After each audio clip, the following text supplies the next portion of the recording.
Apparue il y a peu, la drogue bombée continue à inquiéter les communautés. Sa consommation, surtout par les jeunes, en perte de vitesse est néfaste.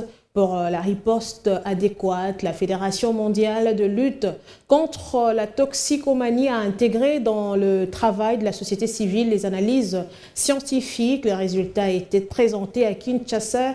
Il y a urgence de santé publique. La toxicomanie se développe de façon inquiétante en République démocratique du Congo en raison de la consommation excessive de l'alcool et de toutes sortes de drogues émergentes, dont la fameuse drogue artisanale bombée, une substance psychoactive apparue il y a peu, mais dont la consommation particulièrement toxique se répand dangereusement parmi les jeunes à Kinshasa, alerte de la Fédération mondiale de lutte contre la toxicomanie.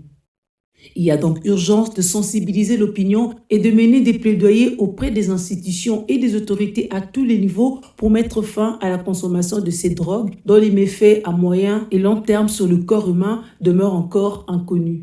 Et pour riposter, il faut des évidences scientifiques. C'est ce que la Fédération a essayé de faire en associant l'intelligence des milieux universitaires dans le travail de la société civile. Et face à la presse, elle est venue présenter les résultats des analyses de l'échantillon de la fameuse drogue bombée, ainsi que les résultats de la préétude de cartographie des organisations œuvrant de la lutte contre l'abus de drogue de la ville de Kinshasa, financée par l'organisation suédoise Forum Civ et menée en collaboration avec le PNLCT, l'école de criminologie de l'Université de Kinshasa et l'ONG Interaction RDC.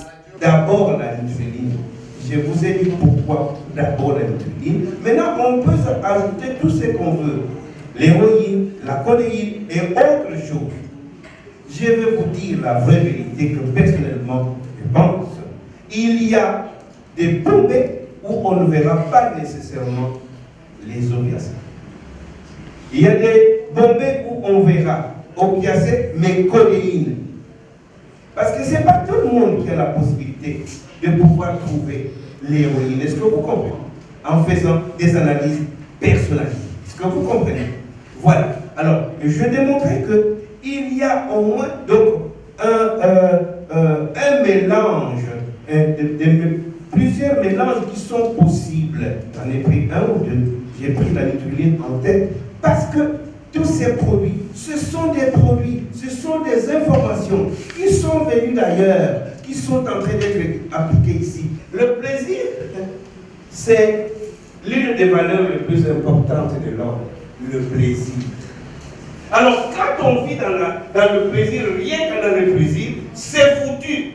Vous ne pouvez plus travailler. D'après les explications du directeur du PNLCT, Patrice Milambo, cette nouvelle drogue artisanale est fabriquée à partir de résidus provenant des tuyaux d'échappement mélangés à la nitréline, le tramadol et d'autres substances formant ainsi un cocktail dangereux pour la santé. La première évidence, il y a des opiacés dans cette drogue, héroïne et cocaïne. La présence des médicaments, c'est une évidence très importante, puisque le docteur Ender l'a dit ici, papaverine est là-dedans, paracétamol, ils mettent pourquoi. Et vous avez suivi, on peut penser que paracétamol n'a pas d'effet, mais il y a des effets sur le foie, et ainsi de suite. Donc ça, ce sont des évidences qui nous montrent qu'il y a à faire. Alors, il y a aussi d'autres médicaments. Mais je voudrais ici calmer l'opinion. L'étude n'est pas finie. L'apport de tout un chacun est atteint.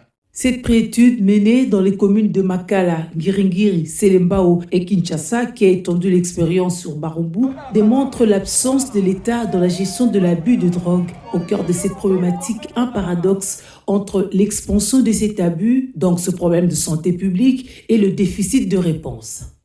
Qui va faire ce travail? Ce n'est pas nous, ce n'est pas le gouvernement, c'est vous qui êtes sur le terrain, qui allez faire ce travail de sensibilisation, d'éducation, de mobilisation et tout. Nous allons peut-être nous limiter au travail de recherche des fonds, des moyens auprès des bailleurs pour nous aider à mener cette politique appropriée, mais aussi organiser la société civile pour bien mener là-dessus. Il y a donc besoin d'intervenants pour travailler sur la prévention, le traitement, la réinsertion. Et les résultats de cette préétude démontrent la nécessité d'aller plus en profondeur. La prise en charge beaucoup plus intégrée dans les zones de santé.